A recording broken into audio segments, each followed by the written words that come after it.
हेस्कॉमचे खासगीकरण थांबवा, अन्यथा शेतकरी संघटना उग्र आंदोलन करणार. शेतकरी नेते रमेश पाटील, शीतल बागे यांचा इशारा. केंद्र सरकार कर्नाटक राज्यातील असलेल्या हेस्कॉमसह इतर 4 विद्युत कंपनीचे खासगीकरण करण्याचा डाव आखण्यात आला आहे.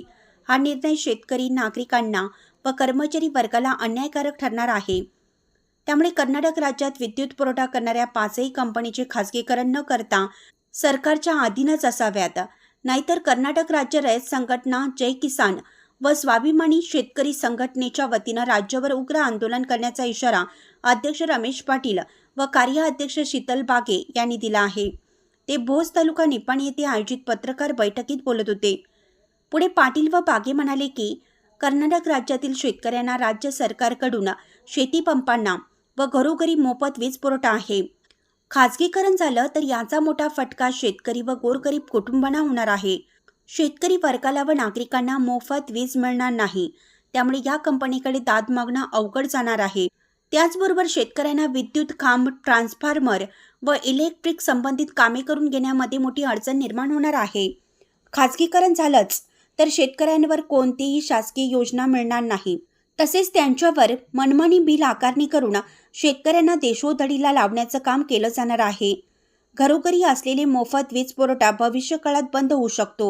तसेच या कंपनीमध्ये असलेल्या कामगारांच्यावर बेकारीची समस्या निर्माण होणार आहे. त्यामुळे शासनाने या 5ही कंपन्यांचं खासगीकरण थांबवावं. तसे न झाल्यास आपण कर्नाटक राज्य संघटना राज्याध्यक्ष चुनाप्पा पुजारी, स्वाभिमानी शेतकरी संघटनेचे नेते माजी खासदार राजू शेट्टी यांच्या नेतृत्वाखाली राज्यभर उग्र आंदोलन करण्याचा इशारा देण्यात आला आहे. बाबासाहेब पाटील म्हणाले, हा निर्णय खरंच शेतकऱ्यांच्यावर अन्यायकारक आहे.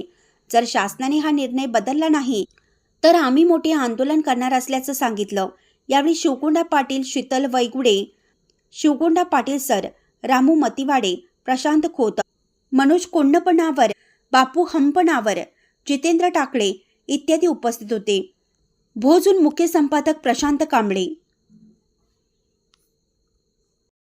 ಇವತ್ತಿನ ದಿವಸ ನಮ್ಮ ಜೈ ಕಿಸಾನ್ ಕರ್ನಾಟಕ ರಾಜ್ಯ ರೈತ ಸಂಘ ಹಾಗೂ ಸ್ವಾಭಿಮಾನಿ ರೈತ ಸಂಘಟನೆ ವತಿಯಿಂದ ನಾವು ಒಂದು ಪ್ರೆಸ್ ಮೀಟ್ ಮಾಡ್ತಾ ಇದ್ದೇವೆ. ನಮ್ಮ ಗಮನಕ್ಕೆ ಬಂದಿರ್ತದೆ KEB ಹೆಸ್ಕಾಮ್ದವರು, ಸೆಂಟ್ರಲ್ದವರು KEBದು 5 ಕಂಪ್ನಿ ಅದಾವೆ, ಹೆಸ್ಕಾಮ್, ಬೆಸ್ಕಾಮ್ ಮತ್ತು ಇನ್ನುಳಿದ ಕಂಪ್ನಿಗಳು. ಇವು ಪ್ರೈವೇಟ್ ಮಾಡಲಿಕ್ಕೆ ಹೊರಟಿರ್ತಾರೆ. ಆದ ಕಾರಣ ಇದಕ್ಕೆ ನಮ್ಮ ರೈತರ ಸಂಘದ ವಿರೋಧ ಐತಿ. ಜೈ ಕಿಸಾನ್ ರೈತ ಸಂಘ ಹಾಗೂ ಸ್ವಾಭಿಮಾನಿ ರೈತ ಸಂಘ, ಕರ್ನಾಟಕ ರಾಜ್ಯ ರೈತ ಸಂಘ ಹಾಗೂ ಈ ಭಾಗದ ಎಲ್ಲ ರೈತರು ವಿರೋಧ ಮಾಡೋರು ಇದ್ದೇವೆ.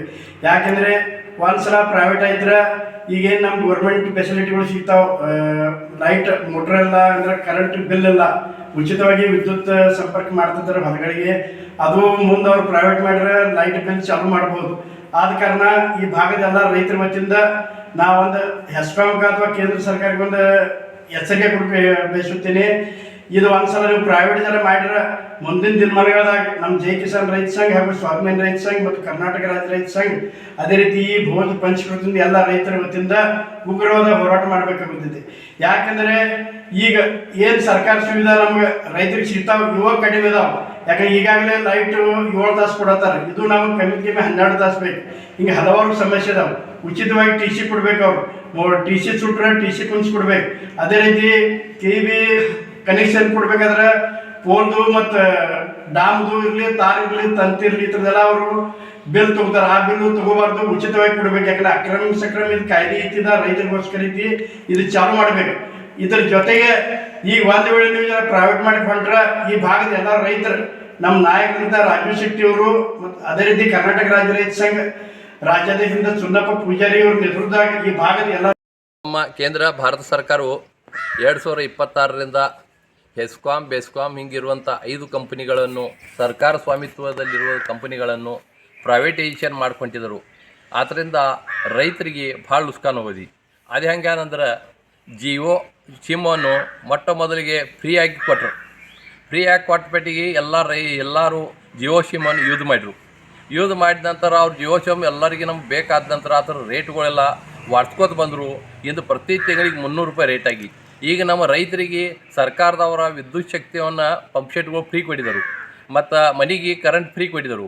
ನಾಳೆ ಪ್ರೈವೇಟೈಸೇಷನ್ ಆದ ನಂತರ ಇದು ಈ ನಡೆದಿಲ್ಲ. ಅವ್ರು ಸ್ವಲ್ಪ ಚಾರ್ಜಸ್ ಹಾಕ್ಕೊತ ಹೋಗ್ತರು. ಆ ಚಾರ್ಜಸ್ ಹಾಕೋದ್ರಿಂದ ಸಮಸ್ತ ರೈತರಿಗೆ ಎಲ್ಲ ಜನರಿಗೆ ಅದ್ರದ ಭಾಳ ಮ್ಯಾಗ ಇದು ಬೆಳೆದೈತಿ, ದುಡ್ಡದ ಸಮಸ್ಯೆ ಬೆಳೆದೈತಿ. ಅದ್ರ ಸಲುವಾಗಿ ಸರ್ಕಾರದವ್ರ ಇದು ಒಂದು ಹಿಂದೆ ತಗೋಬೇಕಂತ ಹೇಳಿ ನಾವು ಒಂದು ವಿಷಯ ಒಂದು ಹೇಳಬೇಕಾದ್ರೆ ಇದೇನು ಇವು 5 ಕಂಪ್ನಿಗಳು ಪ್ರೈವೇಟೈಸೇಷನ್ ಮಾಡ್ರಂದ್ರೆ ರೈತರ ಪರವಾಗಿ ಪೂರ್ಣ ದೇಶಕ್ಕೆ ತುಂಬ ಹೋರಾಟ ಮಾಡಲಾಗೋದು. ಪ್ರೈವೇಟ್ ಮಾಡಬಾರ್ದು. ಮತ್ತು ಈಗ ಇಷ್ಟು ಇರ್ತಪೈಕಿನ ಎಷ್ಟೋ ಪ್ರಾಬ್ಲಮ್ ಆಗ್ತದೆ ಈಗ ರೈತರಿಗೆ. ಈಗ ವೈರ್ಮನ್ಗಳು ಮಾತು ಕೇಳೋಲ್ಲ, TCಗಳು ಪ್ರಾಬ್ಲಮ್. ಅದ್ರ ಕಡೆಯಿಂದ ಪ್ರೈವೇಟ್ ಮಾಡಬಾರ್ದು. ಮತ್ತು ರೈತರಿಗೆ ವ್ಯವಸ್ಥಿತ ಕರೆಂಟ್ ಸಪ್ಲೈ ಆಗಬೇಕು ಅಂತ ನಾವು ಗೌರ್ಮೆಂಟ್ಗೆ ವಿನಂತಿಯನ್ನು ಮಾಡ್ಕೋತಾವೆ. ಶೇತಕರಿ ಸಂಘಟನಾ ಇರಲಿ, ರೈತ ಸಂಘ ಇರಲಿ, ಹಸಿರು